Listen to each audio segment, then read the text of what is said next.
Hello, this is Dan with Dan Sprinkler, and it's getting close to Halloween, so we thought we'd give you a little Halloween treat for some information on sprinkler blowouts.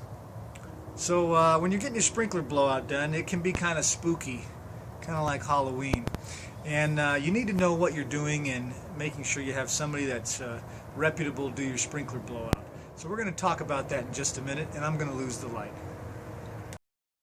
This is Dan with Dan Sprinkler again, and it's still spooky outside. It's mid-October, and the little gremlins haven't showed up at your door getting treats yet.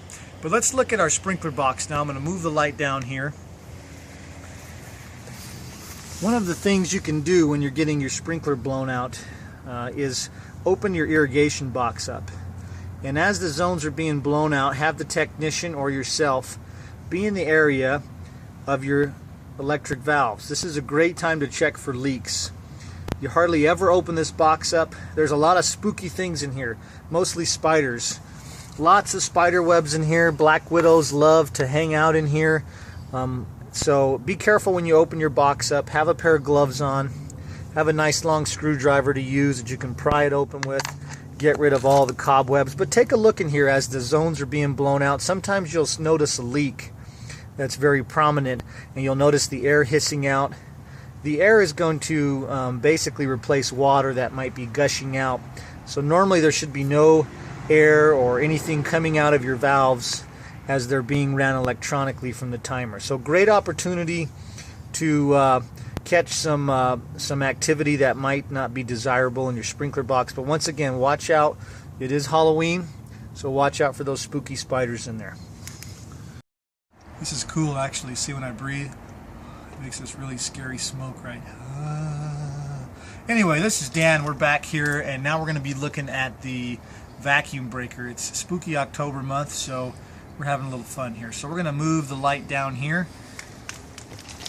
So this device here is called your vacuum breaker or anti-siphon device, okay? This is a very typical Febco 765 model. This is 3/4 inch, and that has to do with the type of pipe that's coming into the unit. And a couple things you want to watch out for when you're having the system blown out. This does not have a drain. A lot of times there'll be a drain in the elbow here. And why that's important is there's a shutoff inside the house or in the garage or a crawl space. And that shutoff should have some sort of little drain screw by it.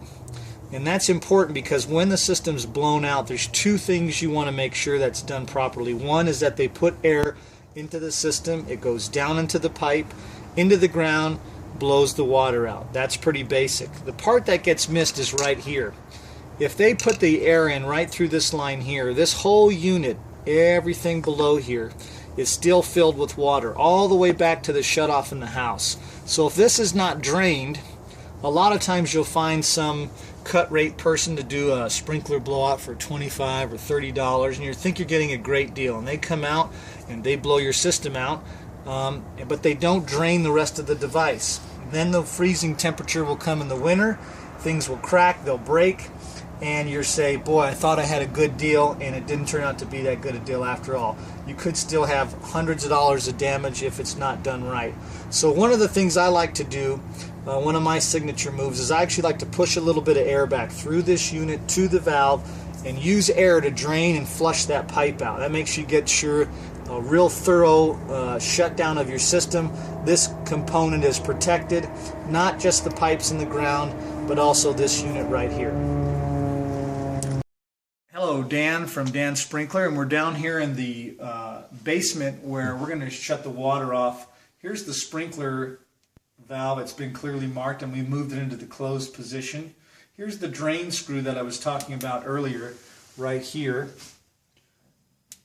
And so very important, this step of draining the inside line. A lot of times this will get missed by people that do a sprinkler blowout.